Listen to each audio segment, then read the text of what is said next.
Okay, today, excuse me just a second here. I have a pastor friend in California who's sending me text messages like I had nothing else to do. And so, um, so today, I early in the week I was going to call this World War 2.5, because last week I did Delusion 2.0. But this way, so we interrupt this update because things changed a lot this week. Did it seem like a lot of things happened this week to you?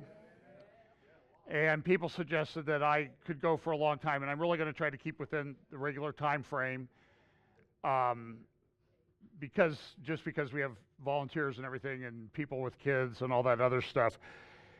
So I'm going to try to cover some of the events of this week. But I want to start off with a bit of an introduction. As you know, we always talk about the convergence of events and how things seem to be happening very quickly as we move forward closer to what I think are clearly the end times. People, as I've noted in the secular press, have noted this is foreign policy from a few years ago, a world disrupted, and it certainly seemed like that this week, in case you didn't notice. And I will just, if I could just say at the beginning, if the world leaders, want to do stuff during the week, if you could kind of wrap it up by Thursday night so I can get everything. I mean, I don't want to, it's not all about me, but come on, be a little, I'm on the golf course, and Trump's getting, I'm driving home and, now that's when I hear on Friday when the things started happening in Syria. And it was a stressful week. I mean, nobody knew what was going to happen. And a lot of people said we've not seen anything like this since the Cuban Missile Crisis. And I agree with that. It was very tense. And I think it's an indicator that you need to prepare for your personal lives. Because we don't know what's going to happen before when we're exiting. Nobody knows when you exit this life, whether it's by death or by the rapture, and you need to always be ready. And you may be around for a while, and you should prepare that things are going to get worse. And I will confess to you, I was very concerned. But let me start off with this. Take heed. This is Jesus in Matthew chapter 24, one of the great end time passages. It's the longest discourse, message, talk that Jesus gave. Matthew's 24 and 25. There are also somewhat parallel passages, although I think there were really two different times when you look at Mark and also Luke chapter 21. But they cover a lot of the same topics. But they don't always cover exactly the same thing. That's why I think they were two different talks. But this is the characteristic of what Jesus said.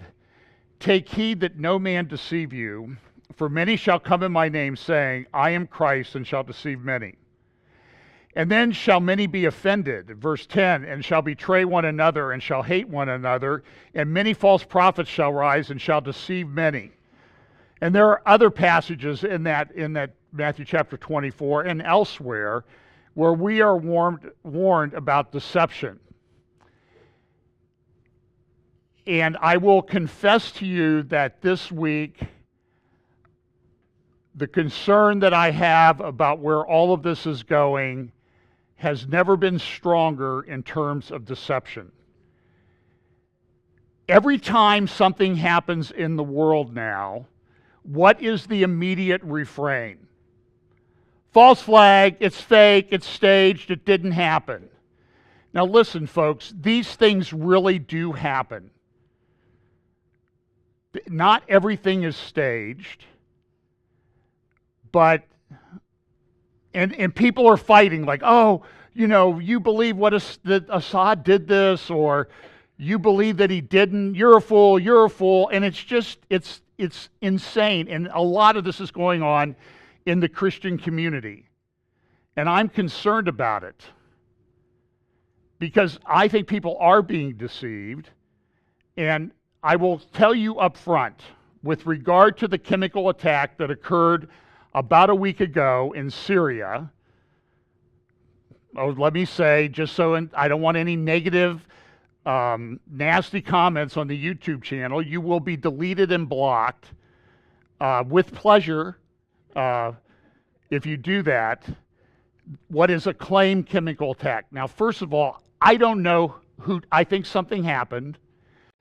I don't know who did it. But I want to walk through a bit of an analysis because the people at the heart of this on all sides, I believe, are deceivers. And it makes it very, very difficult to figure out exactly what went on. But let me just set it up this way. I believe we live in the end times. Jesus warned us to be careful about deception more than he warned us about anything else in the end times. I believe that, and we know from other passages in the New Testament, in the Gospels, that Satan and his demons understand eschatology. Remember when Jesus was getting ready to cast demons out, what was the question that they asked him? Wait a minute, are you come to what? Torment us before our time? They knew that they were like, we read it, we read the book, this isn't the right time. And so understand that Satan uses deception. And he uses it on many levels. So I want you to keep that in mind as kind of a framework. And because I think Satan has created religions, movements, political movements, geopolitical movements, all in an effort to deceive us. And it means all of us. I mean, Paul warned about deception all the time. Jude, all of the epistles warn about deception. So we need to be very careful. So let me just sort of put it in sort of a framework. I'll start off with this. A guy named Jack on Twitter said this, great read, and he referred to this post by Ev Williams. Interesting take, why there's no bipartisan way forward at this juncture in our history. One side must win. Now, who's Jack? Well, Jack is the head of the CEO of Twitter. That's why he got the single name Jack, @Jack. You know, like I don't get @John because I don't work for Twitter. But, and you remember Mark Zuckerberg, I don't even have any video clips of that. Did he look like a robot? I mean, really, did he? I mean, he didn't look like he makes normal human connections. And he's all about social connections, his company.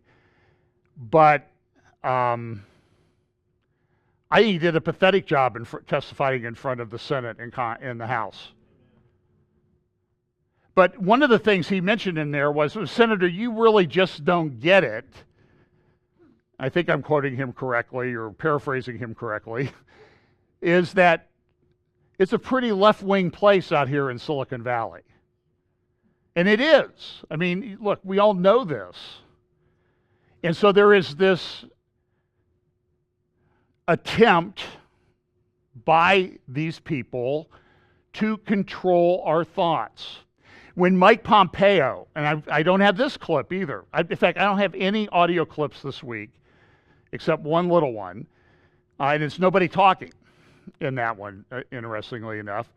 So I'm going to try to, because there's a whole bunch of these things that are going on. Mike Pompeo, the current head of the CIA, a nominee for Secretary of State, went before the Senate for his confirmation hearings this week. And Cory Booker, the senator from New Jersey, used to be the mayor of Newark, was asking him a question. Now, Mike Pompeo in the past, he is a Christian. He believes in the end times. He believes in the rapture. And he also has conventional, traditional Christian views on same-sex marriage and homosexuality. And so Cory Booker was there and asking him questions like, do you still believe in same-sex marriage? Or are you still against same-sex marriage? To which Pompeo replied, well, this is what I've said in the past, but I've never discriminated against anybody. And then Cory Booker's like, we don't care about that. Do you believe in same-sex marriage is essentially what he was saying. Do you believe that there shouldn't be moral standards? Because you see, Cory Booker is become a crazed leftist in my view. And leftists always lie. And they don't care about what you think. They want to force you to believe the way that they are. They are totalitarians. And this is what's playing into this whole end time scenario, is this leftism. And most people don't realize that it's happening. And Zuckerberg goes there, and trust me, he was like, well, did you ban Diamond and Silk from Facebook? Well, we're looking into that. We may have made a mistake. Translation of that, we got caught. And the light of truth was shined on what we did. Because he doesn't care what you think. He doesn't care what you believe, because he wants you to believe what he believes.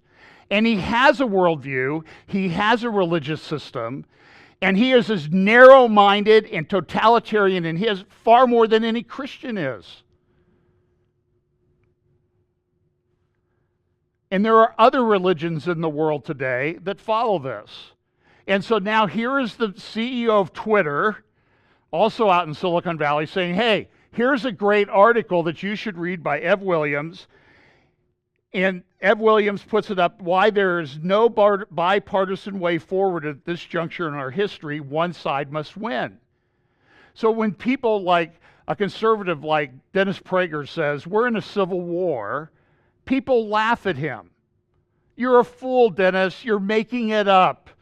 Fake news, Dennis. But here's the CEO of Twitter who is shadow banning people. In other words, say a conservative, their posts won't be seen by their followers because they're being shadow banned. Because these totalitarian, fascist, socialist leftists don't want you to hear an alternative viewpoint. And now this one comes out, the CEO of Twitter, a multi-billionaire, comes out and says, hey, I agree with this article. The great lesson, and here it is, the title of it, The Great Lesson of California in America's New Civil War. California is the future. Now, I also read this week that they want to split California into 3 parts, which I think didn't Caesar do that with Gaul? All Gaul's divided into 3 parts. I remember that from Latin class in high school. I don't remember the Latin phrase, but I do remember that was one of the first things we learned. Also, I came, I saw, I conquered. But listen to what it says. This comes from this publication that the head of Twitter thinks is great. In the early 2000s, California faced a similar situation to the one America faces today. Its state politics were severely polarized, and state government was largely paralyzed. The Republican Party was trapped in the brain-dead orthodoxies of an ideology stuck in the past. Does that sound like somebody who's fair and balanced? The party was controlled by zealous activists and corrupt special interests who refused to face up to the reality of the new century. It was a party that refused to work with the Democrats in good faith or compromise in any way. Listen, this is what you need to know about leftists. The other thing, not only do they lie, they project. All of the bad things that they project onto people that don't agree with them. The solution for the people of California was to reconfigure the political landscape and shift a supermajority of citizens, and by extension their elected officials, under the Democratic Party's big tent. How did they do that? Well, why don't we bring in a bunch of people that would share our values and vote for us? The natural continuum of more progressive to more moderate solutions then got worked out within the context of the only remaining functioning party. And so this is the way forward. Be like California, which in the latest survey I saw said that the quality of life is worse in California than anywhere else, despite the great weather and beaches and mountains and everything else you want. This was introduced into the California Senate just in February, introduced by Senator Pan, and he's a radical leftist. And then it said this bill would require any person who operates a social media as defined internet website with a physical presence in California. Now, how many websites do you think that would cover? Probably just about all of them. With a presence in California, to develop a strategic plan to verify news stories shared on its website. The bill would require the plan to include, among other things, a plan to mitigate the spread of false information through news stories, the utilization of fact checkers to verify news stories, providing outreach for the social media users, and placing a warning on a news story containing false information. Now, this is already what Facebook is doing. There is a warning that comes with postings from Twitter. For postings from Breitbart, excuse me. Breitbart is a conspiracy thing, and it's fake, and it hangs out. The wrong kind of people hang out on Breitbart, or what? I don't know exactly what the wording is, but you can imagine. You know what they're thinking when they put it on there. And what is this? You know what I would call this bill? I don't know if it has a name. I would call it the Facebook Protection Act. Why? Because it's expensive to hire fact checkers and all this stuff. And so what they're trying to do is, hey, Facebook is controlling everything. We like what Facebook is doing, so we're going to continue to support them here. I'm very concerned where this is going. Notice I haven't even really talked about Syria yet. Because you need to understand the context of all of these different things that are converging. And delusion is at the top of the pile. What's this about? Censored. Sweden. This is a series of posts of Sweden's war on free speech from the Gatestone Institute. Look at what some of this says. Great post by Judith Bergman, who's been following what's going on in Sweden. According to the Swedish mainstream media, the country has experienced a significant rise in prosecutions for hate speech on social media last year. The organization to believe largely responsible for this is a website translation is the Web Hate Investigator, a private organization founded in January 2017 by a former police officer who has taken upon himself to identify and report to the authorities Swedish individuals whom he and his organization decide are committing thought crimes and inciting hatred. Most of the people identified and reported by the organization were middle-aged and elderly ladies. The average age is around 55 years. Young women also almost do not appear at all. Why? Probably because they got with the program. They've been indoctrinated not to do this.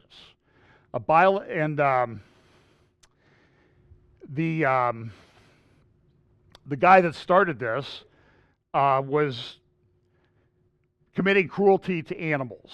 And so he fled. He was going to be charged. He fled Sweden, and he stayed away till the statute of limitations ran. Then he came back, and he's getting government funding to run this Web Hate Investigator website. Fact checker. And old ladies, 60, 70-year-old ladies, are being charged with hate crimes in Sweden. Now, what is the basis of their charge? They are posting about a particular religion and the problems associated with that religion. Does anybody want to guess what it is? I won't name it because, I suppose I could be charged in Sweden. Here is what a lady said. She said, this is her post. I think she put it on Facebook. A biological sensation in Sweden, a new bird species, Parasitus muslimus, has established itself here. In recent years, the Arab bird has been widely spread in Northern Europe, largely because it lacks natural enemies here. The female has a rather comprehensive feather shield where only the eyes are visible. The male usually has 4 females. The species is a migratory bird, but with the weird feature, they never move back. Another woman, age 65, was charged with inciting hatred against an ethnic group for writing on Facebook, "If this continues, the intelligence in Sweden will be at goldfish level. Refuse all that has to do with a particular religion." She denies having written those statements, but insists that she wishes to warn Swedes against this. According to news reports, in 2016, she was assaulted by 4 so-called unaccompanied minors and knocked unconscious, an act that has impaired her memory. No one was sentenced for that assault, but she now faces financial ruin, difficulties, and cannot pay her rent.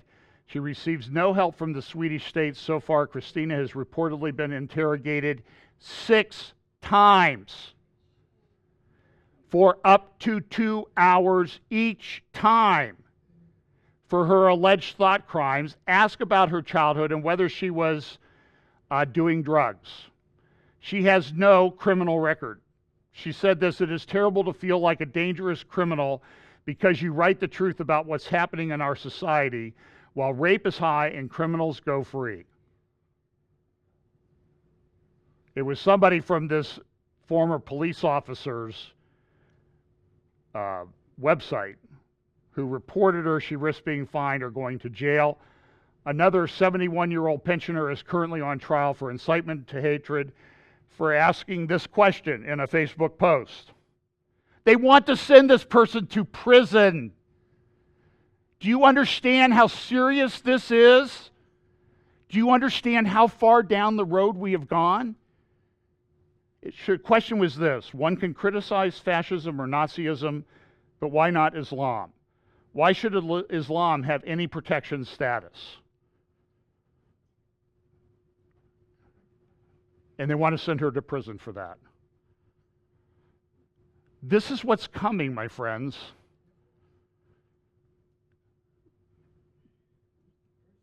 Buck up, gear up, prepare. Prepare your hearts and minds for the assault that is going to be coming on your mind.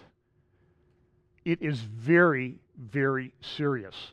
It is exactly what the Lord Jesus Christ warned about shortly before his crucifixion.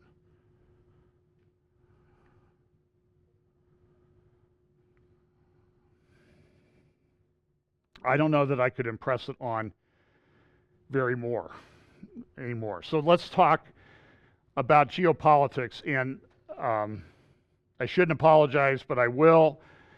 I've tried to put this into a coherent order. I have some things from the scriptures I want to share with you at the end as to what the events of this week I think are not fulfillment of Bible prophecy, but a foreshadow of Bible prophecy. So if you can stick with us to the end. And listen, this religion that we were talking about, it's a problem. Now, look, I don't advocate going and killing everybody that belongs to that religion. There are decent people that belong to that. They've been raised in that culture. They need the gospel is what they need. I have a friend on his way right now to Syria, Iraq. If you want to message me on Facebook or send a message there, I'll get you a place where you can contribute to his PayPal. He goes and shares the gospel with Muslims, with Kurds, and they give them money. They go to refugee camps. Praise the Lord for guys like that have the courage to do this. Another guy that does this is Dalton Thomas. And, well, Satan, I think, created this religion in part to deceive people. And now we see leftists in this religion uniting against us. And I have an article I want you to read. I'll put it up here in a minute. And Brian, I sent you the website link for a blog post that just went up yesterday by a conservative Zionist that pretty much sums up what I've thought for a long time about where all this is going and where it's coming from. So here we see this. Russia aiding Iran, Axis prepare for war with Israel. Russia's aiding Iran, Axis prepare for war with Israel. This was from last Sunday in Aretz Shiva. Hezbollah has now built a new defense line against an IDF invasion of southern Lebanon by turning hills into long terraces with huge boulders which are meant to serve as traps for Israel's Merkava tank in the next war. They're preparing for war. Why? Because we know war is coming. There are a number of wars prophesied in Scripture. This is from yesterday's Wall Street Journal. They have a review section on Saturday, and so they have a big article on page 1 and 3 of section C if you want to try to find it. And it's titled, The Necessary Injustice of Partition. And it's a post put up, and it's interesting the timing of this. I don't think there's any mistake on the timing. This was also Holocaust Remembrance Week in Israel. To remember what happened 75 years ago, roughly. Because we all remember it, right? Everybody remembers the Holocaust. Well, just wait till you see this. And so he talks in this article about, we've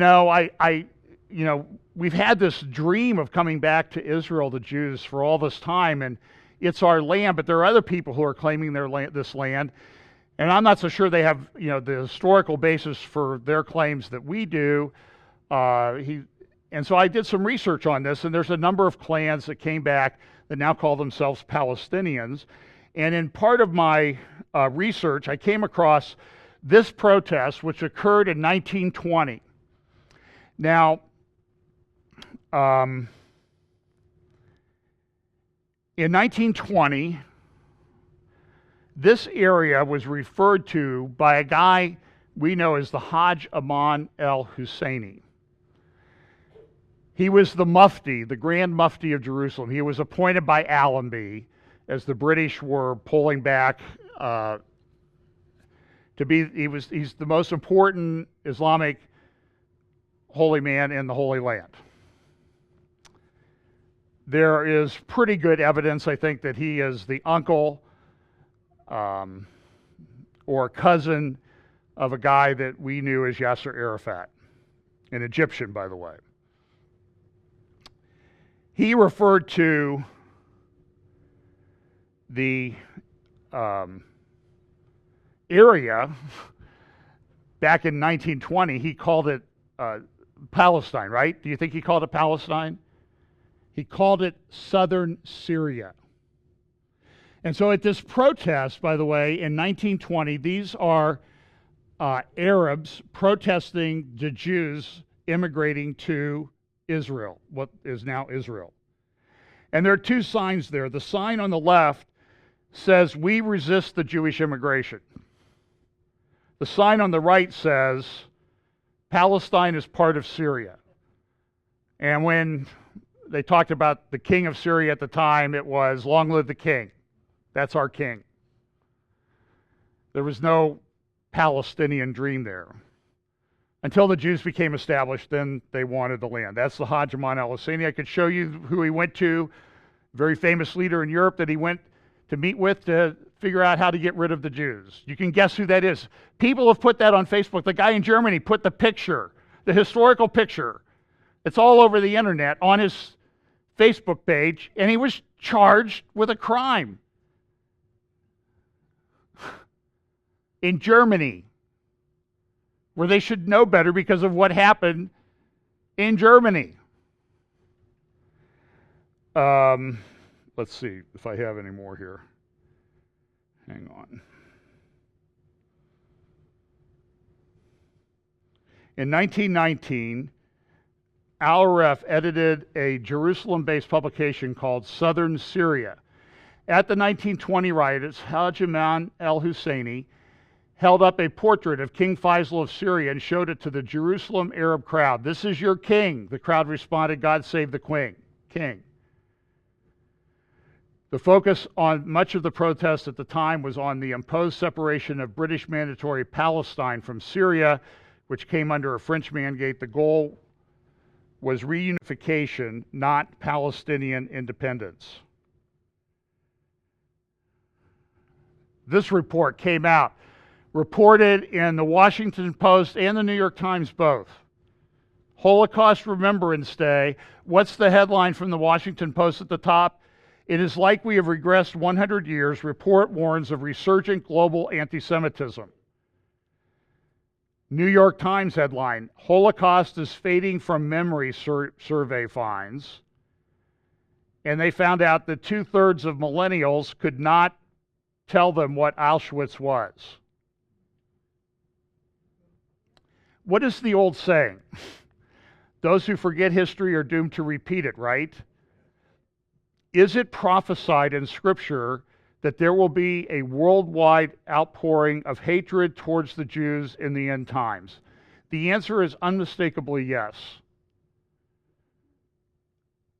Now, I personally want to fight against that mentality. And I have to tell you, I see a lot of Christians. "Oh, all this happening in Syria, that's the Jews, that's the Jewish bankers that control everything in the world."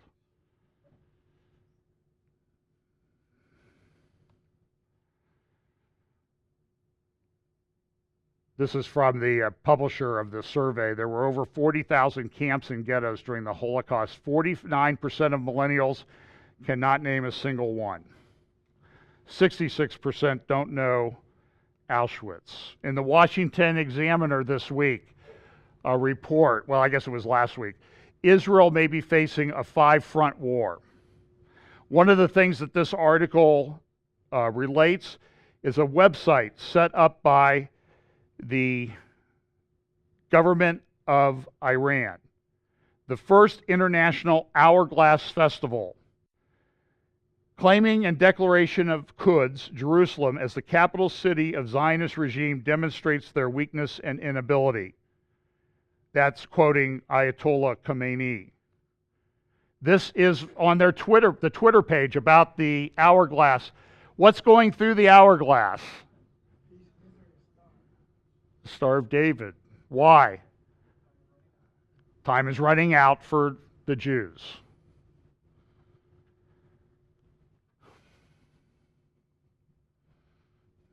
This report I saw, the Iranian dream of a reborn Persian Empire. This is what they want to control. This is from the New York Post a few years ago. You think, has it changed at all since February of 2015 when this article first appeared? No, it's more now. Syria, Iran military props up client Bashar al-Assad. Lebanon, Iran-backed militant group Hezbollah killed 2 Israeli soldiers on the border last week. Iraq, Baghdad's Shia-dominated government relies on Iran's backing. Yemen, Iran-backed Shia tribes called the Houthis overthrew the government last month. Western Afghanistan, Iran's influence expands as U.S. presence fades. Is there any reason why Israel is facing all of these war on all these different fronts? Now, there's a lot of criticism of Israel. I've heard, well, they just want to expand their borders. You know, they took over the Golan Heights. They want to take over all of Syria. They want to take over Lebanon. Now, I don't, this is a tank exercise in the Golan Heights, in the Syria region, the border region of the Golan. Israel is concerned, and they proposed expanding the buffer zones. Now, is it significant or not? Let's see. This is what happened this week. If you've been to the Golan Heights, you stand there and you overlook at the Kenitra, what they call the Kenitra crossing, you overlook the demilitarized zone. Now, when we were there in 2011, we saw UN vehicles and white helmet people moving through that zone. This year, we drove up there on our own, and I drove down a road I shouldn't have driven down, and all of a sudden I saw a gate and a rusty UN sign, and I figured that's probably not a good sign that I'm seeing that. So we turned around and left. But we could have driven well into that DMZ because why? Because the UN is effectively withdrawn from that.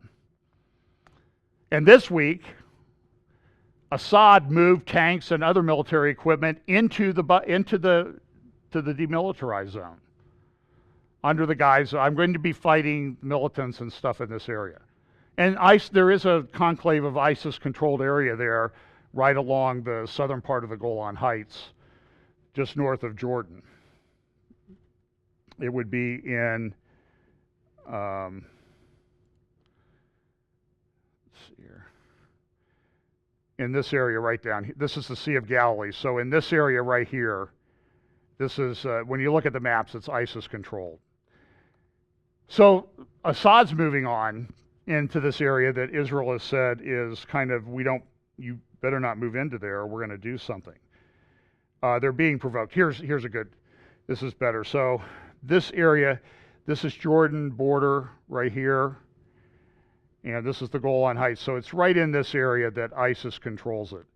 And then the Syrian civil war started about 30 miles to the east of the southern edge of the southern part of the Sea of Galilee in Dara. So this is significant. Does it fulfill Bible prophecy? No. I think the most important thing to keep in mind is not so much that there's been a fulfillment, and I was concerned a little bit because, as soon as President Trump tweeted, there were all these YouTube videos and blog posts and Facebook posts. Armageddon is starting. World War III is starting. And people jump ahead, get too far ahead of the facts. But was I concerned? Sure, I was concerned. Did I take steps? Yeah, we took some steps. So what started this all off was this gas attack that occurred. 30, 40 women and children, I hear 30 or 40 people died. And there's all this dispute about we didn't do it. Now, I will note for the record that before this happened, Syria and Russia were saying there's going to be a gas attack, there's going to be a gas attack, but it's going to be done. It's not going to be done by us. It's not going to be done by us. Now, are they prophets or are they trying to cover themselves in advance? And a lot of people believe them. And frankly, I don't believe much of anything that Vladimir Putin says. If he said today it's raining and cloudy, I'm going to go outside and check. I mean, at the height of the Cold War, there were 1 million people employed to deceive the West. Go read Diana West's American Betrayal book and talk about how they were brought into our schools and institutions and government to deceive us. And so now we have 2/3 of millennials that can't tell you what Auschwitz is. I think they succeeded.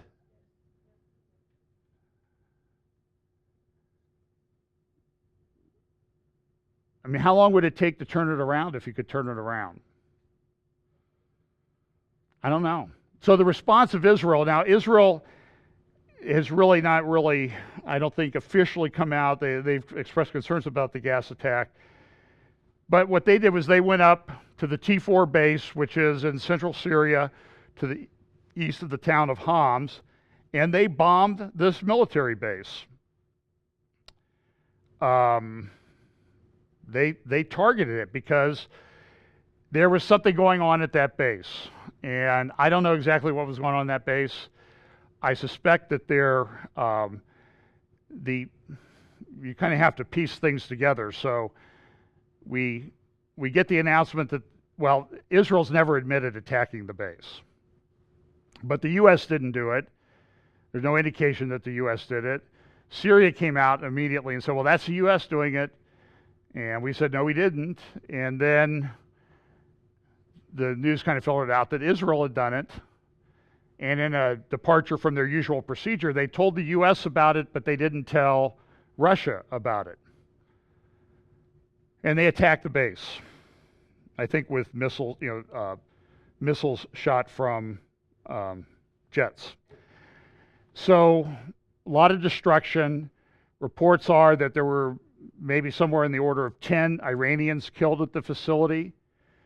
The other announcement that came out shortly thereafter was that the drone that we talked about a couple weeks ago, that it entered Israeli airspace from Syria, was armed with explosives. It wasn't just a reconnaissance craft. It was there to engage in a terrorist attack and send a message.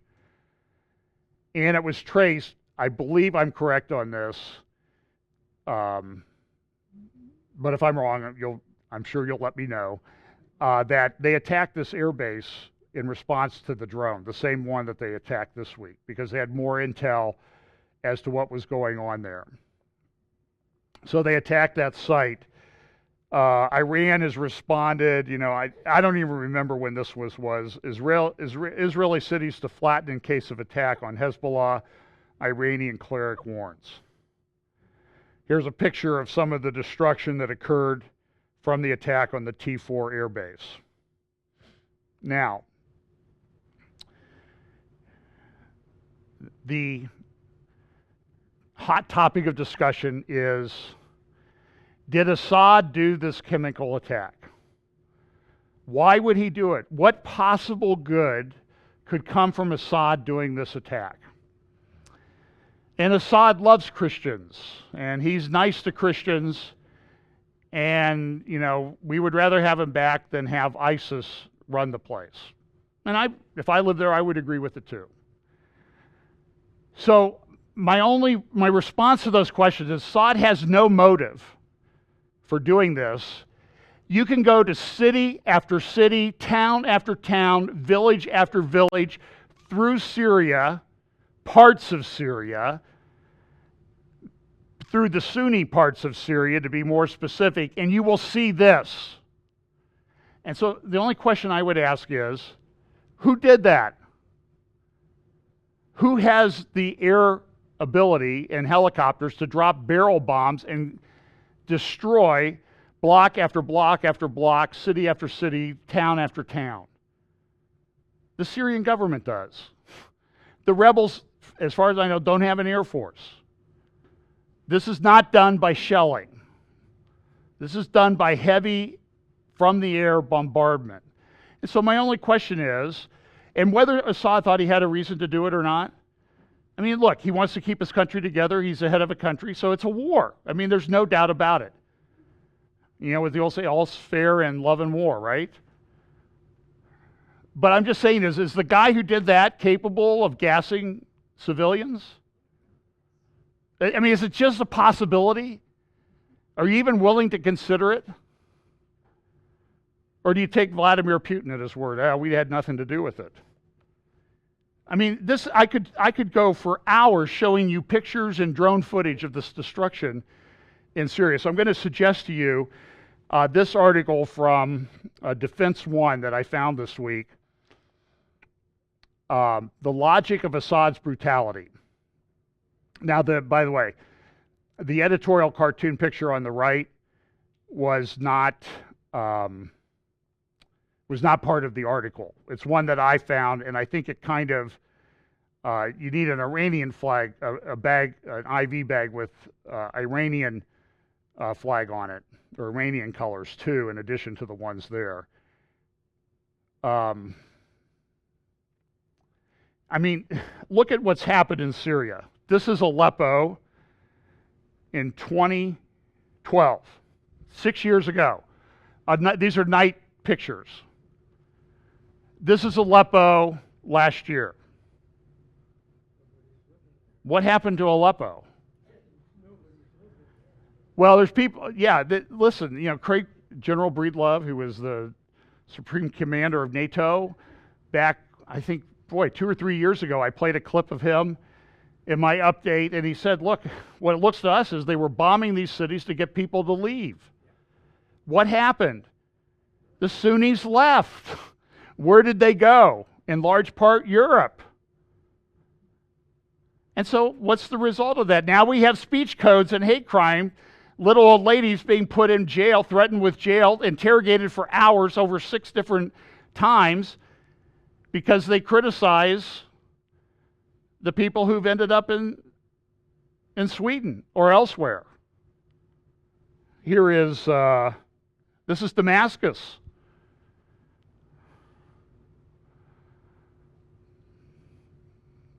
And what you'll find if you go there and you look at these areas is these were Sunni areas. Assad he's an Alawite, I think more largely secular, but in that culture, he's an Alawite. And they had a Sunni problem. They wanted to get rid of the Sunnis. Who else has a Sunni problem in his country? Vladimir Putin. Mentioned this many times. Statistics that I saw in foreign policy are 25% of Moscow is Sunni Muslim. A large chunk of the Russian armed forces is said to be within less than a decade now will be over 50% Muslim. Putin's thinking about that. How do I keep these people off my back? I mean, he's not stupid. The Syrian regime suspected chemical attack. This is weapons attack from Defense One. On Saturday in Douma, a suburb of Damascus, suggests that Assad and his allies have accomplished many of their primary war aims and are now seeking to secure their hegemony in the Levant. But 2 major factors still complicate Assad's plan. So look, I'm only suggesting this. I'm not suggesting this is the gospel truth. But this is only in response to all the questions that I saw asked this week. Well, why would Assad gas his own people? I don't know. Ask, if you can catch him while he's out driving around. And look, there are people that love Assad in Syria. I acknowledge that. They think he's great. But he had a rebellion that came up in 2011. There was a severe drought. Prices went up. And the people in that area are taxed heavily. And they got upset and they rebelled. And so there's a broad spectrum. There are good Sunni people, there are sort of the rebel groups, and then there are the terrorist groups like Al-Qaeda, Nusra Front, and ISIS. Really bad people that we all want to get rid of, even Assad. So part of it is understandable. He's trying to keep his country together.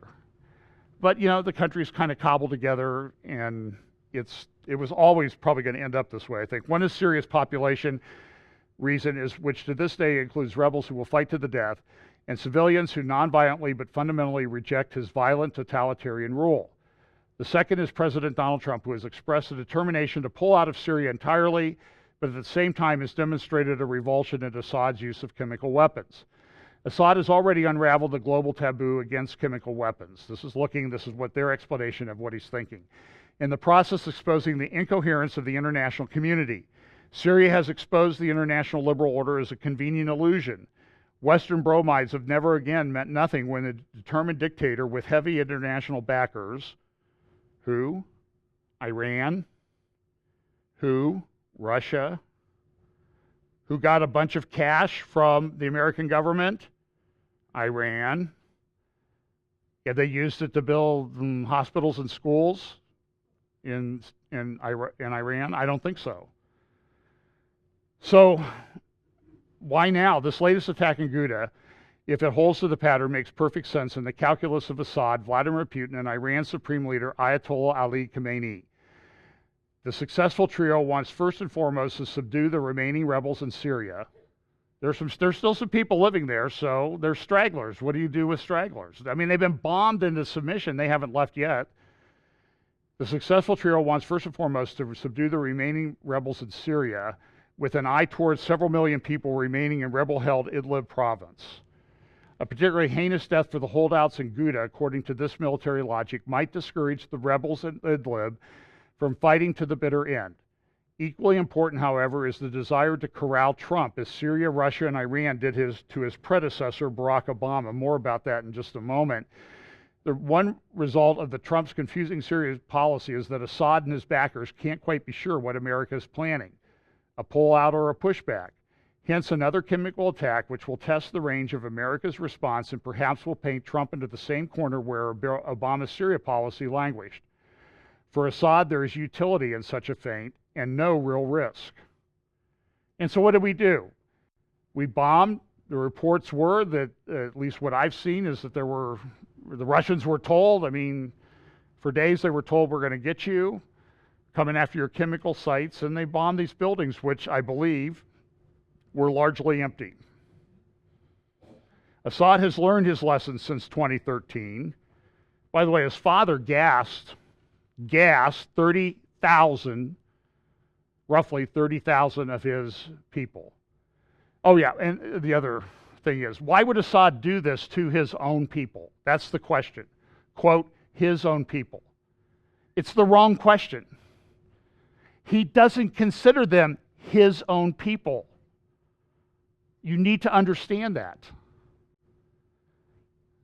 That's the simple answer to the question. You're asking the wrong question, in my opinion. Now, the question is, how do we respond to that? Do we go in? That's open for debate. I think it's a quagmire, myself. I think it's part of what's going to trigger some of these wars of the end times. America remains in strategic drift, unsure of why it continues to engage in the Middle East and prone to spasms of hyperactivity rather than sustained attention. I agree with this. Jonathan Spire, who I have tremendous respect for. Go follow him on Twitter, follow him on Facebook. He is one of the more thoughtful writers. He's got a book out called Syria After the Fall. I think it's $30 on Kindle because it's published by an academic publisher. And I guess they figure the people that will buy it have student loans and that they're never going to have to pay off or something. I don't know. But I've heard him talk about it. I have not read the book, I will confess to you. I'm going to read it. And he said this today. He is from Britain. He's Jewish. He lives in Jerusalem. He has spent a lot of time in Syria. He understands what's going on in Syria. There are people that have been treated for chemical attacks. They're not all fake. They're not all staged. I will confess my belief that some of them are. And some of them are done by the rebels. These chemicals are not hard to make up. And so we attacked, and now, we destroyed these sites. And as I said to my wife on the way, I guess, Assad is going to have trouble finding chlorine for his pool for a little bit, but it's not that hard to make. And it appears that if the reports are this attack was a chlorine gas attack in large part. And so I guess the response was the president tweeted, mission accomplished, did he not? Okay. You think Assad or Putin are going to change their behavior at all? I personally, you know what I think they're going to do? They're going to escalate things. Now, how soon, I don't know. I personally think it's going to be over the next period of 5 to 6 months. So that's, in my view, the high watch time for Russia doing things. Let me just ask this. So Putin comes out and he does this speech in front of his parliament, and he plays the video of all of his new nuclear weapons, cruise missiles, hypersonic missiles, things that fly at Mach 10. We don't have anything that can shoot them down. We can't shoot down an ICBM. You can shoot an ICBM down maybe in mid-flight and maybe at the point near termination, which means it's about ready to hit. That's when you can get it. And they have hypersonic weapons now. Now, some of them haven't done too well in testing, but they're developing them. I think they're further down the road than we are. And these things fly at Mach 10. We don't have anything that will stop this. And my concern is that when our ships get there, the fleet that's on its way, the aircraft carrier group, I think it's the Truman, that he's seen the response to the chemical weapons, right? So how about a tactical nuke, which they have and we don't, to take out a nuclear aircraft carrier group? How are we going to respond to that? What are we going to do to respond to that? Well, then you are into, I talked about this last week, global thermonuclear war.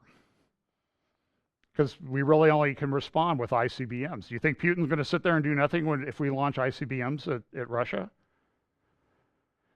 So I think it's still very tense. And the rhetoric on their side is, on the Russian side, is to escalate this. So this is a great blog post today. It was published yesterday by Adina Kudnicki, a Zionist and conservative blog. I don't know if I can post it on my Facebook page because it was taken down and blocked by Facebook when he posted it. So go to type his name in Google and go to his blog. And here's the title of the post: Blowback. Obama's shield to Islamic regimes primed to erupt. Homeland Entity Report, April 2018. And what is, and I just got this before I came in here, so I read through it very quickly.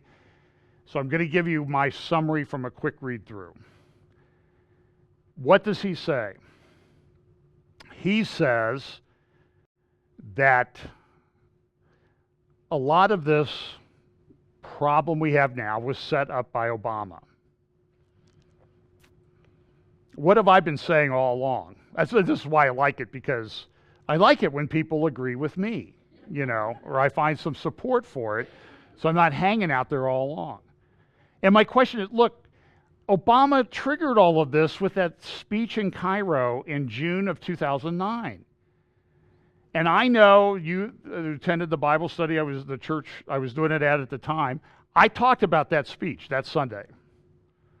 And I know of one other pastor that did, Jack Hibbs. And in his discussion of that speech, he interviewed Amir Sarfati. And as far as I know, there weren't many other people talking about it. It was incredibly significant. It was what led to the Arab Spring a year and a half later, roughly. Well, a year and a half. Started in Tunisia. And it was, and so I've often said I could never figure out whether Obama was a tool of the Saudis or the Muslim Brotherhood or the Russians. Because when you look at what his career was and his legacy, what did he ever do that did not advance the interest of Russia? Can you give me an answer, please? Syria was allowed to deteriorate. Who stepped into the void? Russia. Who else stepped into the void? Iran. Did Obama do anything to help Iran? Yeah, he did. So, so here's the conclusion of this article. Don't have time to. The only remaining question is, this go-round, after 2 world wars, how many millions of innocents will have to die? But this time due to Hussein Obama's wildfires ignited for the benefit of Islamic regimes and his red ally Putin.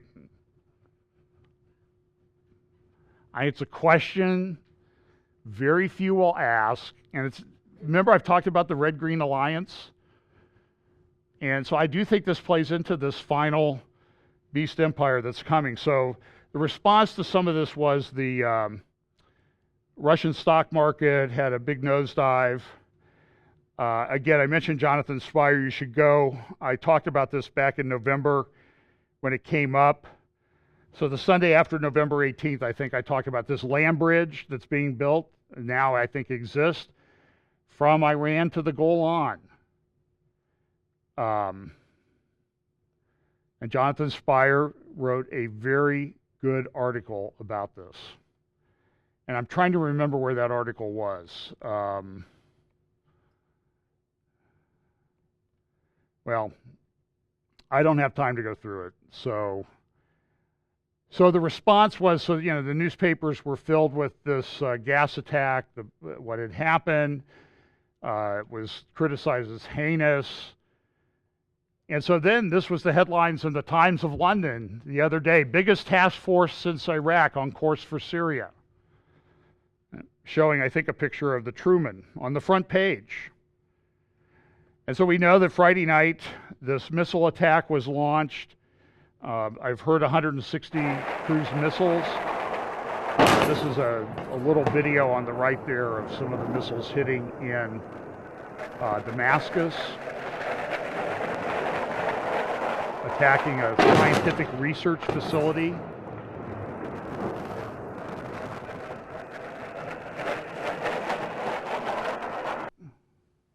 Which, and I don't know if I should mention this or not, I have to well, if I had a coin, I would toss it.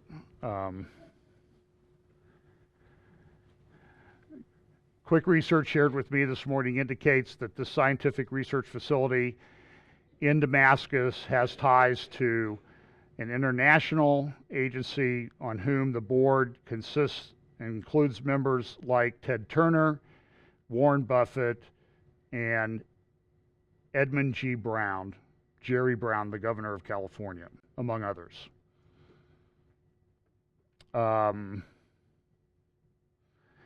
So this is the site that was attacked in Syria. I think 6 or 8 attack sites. The Israeli attacks were on a base to the east of Homs there in the middle of Syria that they engaged in earlier in the week.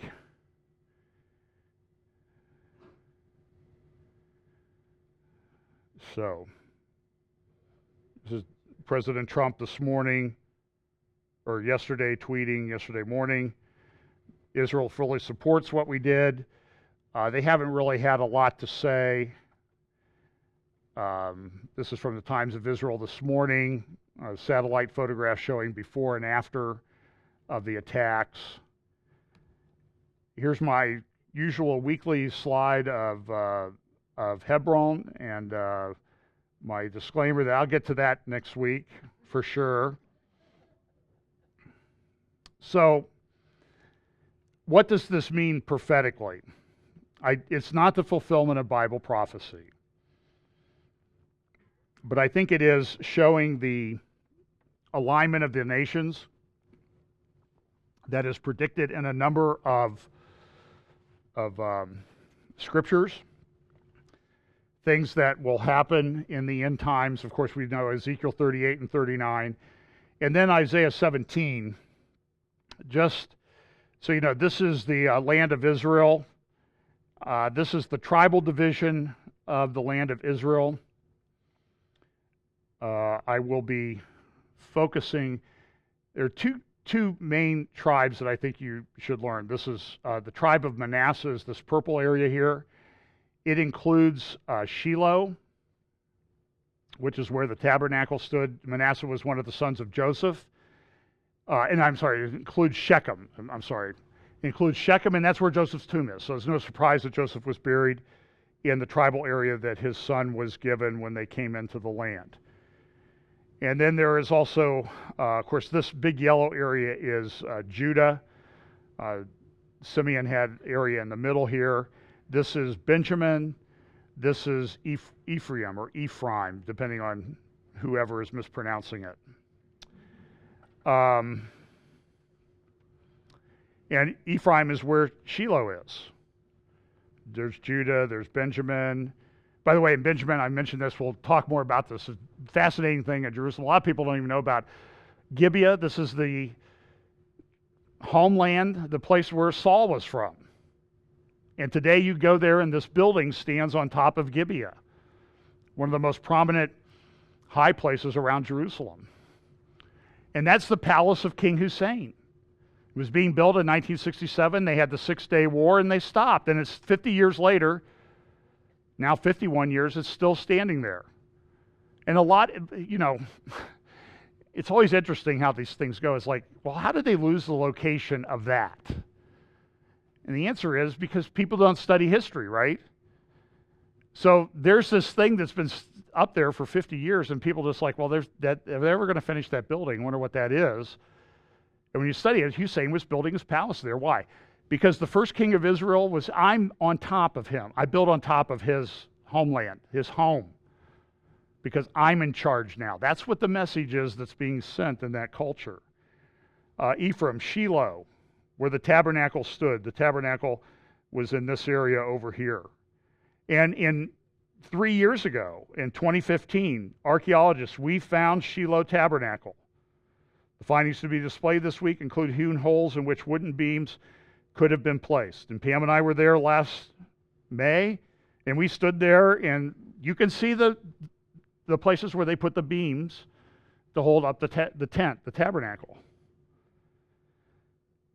But it's an important site because the prophet Jeremiah prophesied, Jeremiah 17, I shall do to the house which bears my name, in which you trust, and to the place which I gave you and your ancestors, talking about the temple in Jerusalem.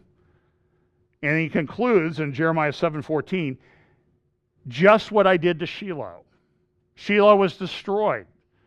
It was attacked by the Philistines, the tabernacle done away with. But it had been there for almost 400 years. And Jeremiah came in, he used an object lesson. Jeremiah would have used PowerPoint, trust me. He would have said, this is where the tabernacle used to be, and God's going to do unless you repent and change, God's going to do to the temple what he allowed to have done in Shiloh. Pretty good object lesson. So, Ephraim. The Isaiah 17, and this is usually, when we talk about this is usually where we stop. The burden of Damascus, behold, Damascus is taken away from being a city, and it shall be a ruinous heap. And a lot of it already is a ruinous heap. But it's still a city. The areas that Assad controls are still very lovely, nice parklands, all of the things. Very normal life there. But there's other verses. The cities of Aroer are forsaken.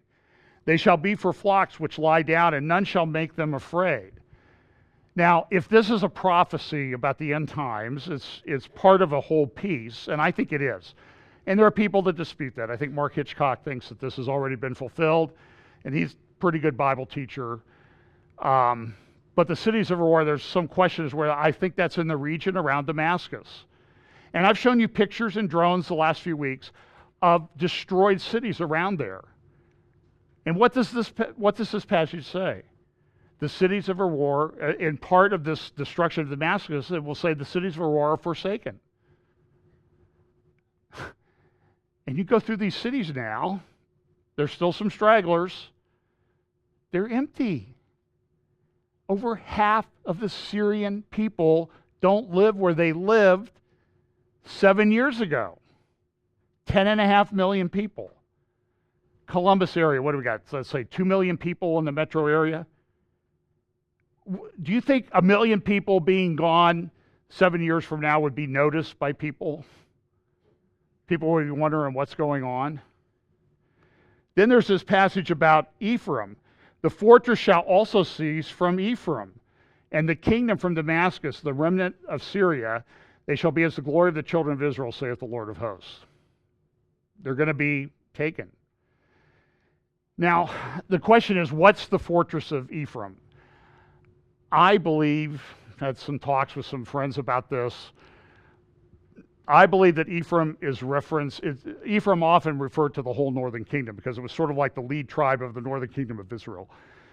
But what's this whole area up through here today, this whole area?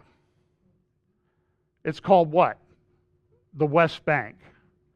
The capital lies like right, here's Bethel. So like on this, and then Ramallah is like right here. I personally think that things are happening over there. There's a problem, and I think at some point Israel's going to deal with it. That's what I think. And that's why people are trying to make peace. I hope there's peace, but I also know what the Scripture says is going to happen too. So I think that in conjunction with the destruction of Damascus, could this also area be destroyed? I mean, are there any tensions right now between the people in the West Bank and Israel? I mean, it's sort of like the obvious question. I had a tax professor once, and he asked somebody a question, and like, if I make $1 and I'm taxed 40%, I love this professor, as long as he wasn't questioning me. It was entertaining as long as he was doing somebody else. And he said, if I make $1 and I'm taxed at 40%, how much tax do I pay? To which somebody said, well, professor, if you only made $1, you would never be in the 40% tax bracket. To which the professor said, do you understand the concept of a hypothetical question? And they're my facts. Then he asked a female classmate of mine, and she said, well, 39 cents. And the professor's like, ma'am, it's like, who's buried in Grant's tomb? So the question that, is there a conflict now between Israel and these people, is like, who's buried in Grant's tomb, right? It's pretty simple. In Zechariah chapter 9, talking about the oracle of Damascus, the burden of the word of the Lord in the land of Hadrach, and Damascus shall be the rest thereof, when the eyes of man, as all the tribes of Israel, shall be toward the Lord. Then it talks about Tyre and Sidon, which is where? Southern Lebanon. Is there a conflict right now between Israel and southern Lebanon? Yes.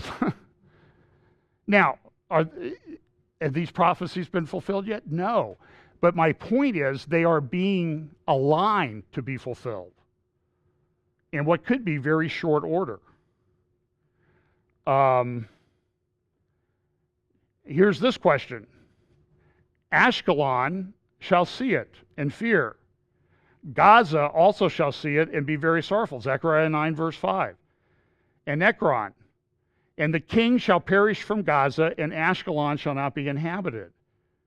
Now my question is, so let's go down to Gaza and ask the question is, does Israel have any problems with Gaza today? Yeah. Do you know what this is? This is a picture from a huge article done this week in the New York Times about this very subject.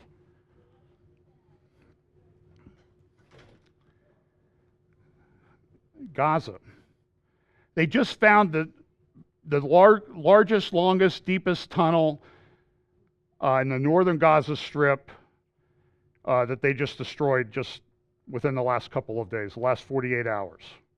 And it's where a lot of these protests were taking place. So here's this picture, the graphic of the map and the picture of looking from Gaza over to Israel. And you see the tires burning. This is an IED that was put on the border fence. And by the way, I think this is in Texas, by the way. Somebody just put it up for illustration purposes, so don't. But you know that Gaza was complaining this week. Why? The Ministry of Transportation in Gaza was upset. They're having a shortage of tires in Gaza now, and Israel's restricting the import of them. It's sort of like the Menendez brothers' defense. We killed our parents, Judge, and you should have mercy on us because we're orphans. Okay? It's called the Menendez defense. This is, you see them carrying the injured people off on stretchers. These are photographs that are coming from, yeah, they are. Happens all the time.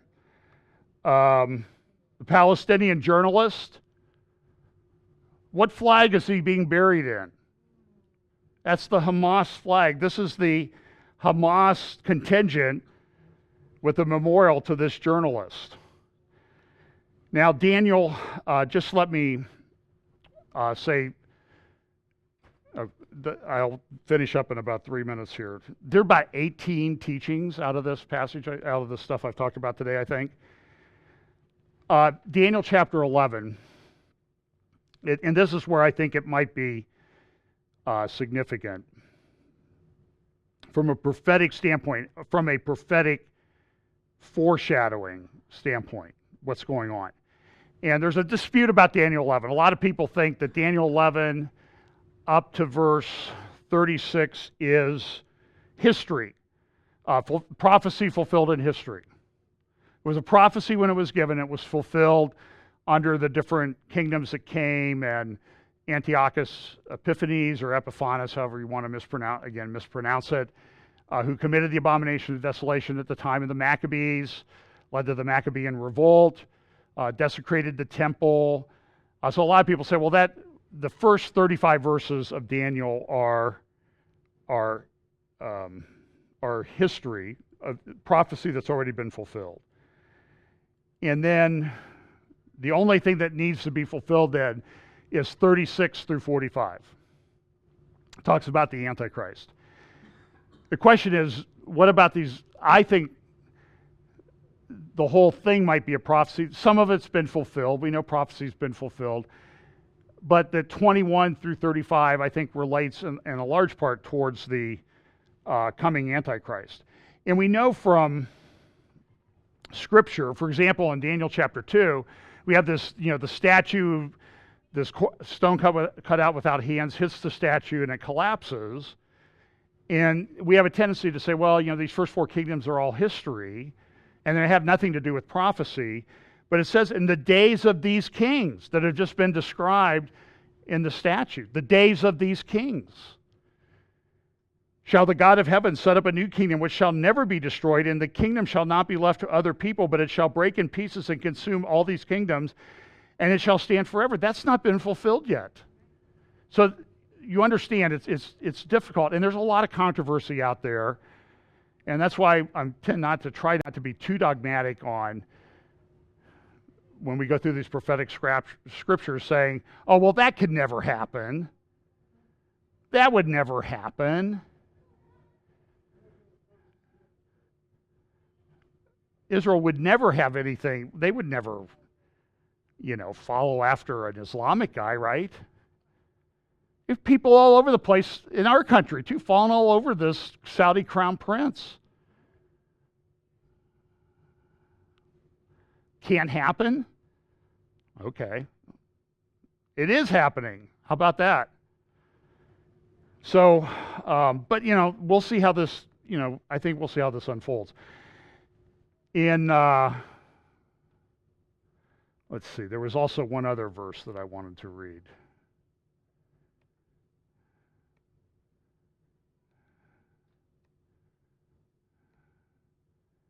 Well, there's a passage, I think I took the slide out and forgot to put it back in. Give me 1 second here.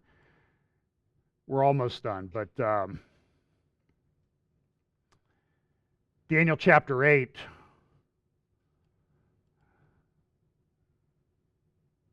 Okay, I had the wrong reference on here. I apologize. It's Daniel chapter 8, verse 19. This is the ram, the goat vision, comes from the west. It's, there's this battle. A lot of people say, well, that's, that happened back at this time. But in the middle of the passage, it says, and he said, behold, I will make thee know what shall be in the last end of the indignation, for at the time appointed the end shall be. And so a number of us think, this Daniel chapter 8 is not fulfilled yet. It's still something to come, so we need to be looking at that, and we could go into that quite a bit. But I just want to say this. In this passage about Daniel, this is where I think it's foreshadowing.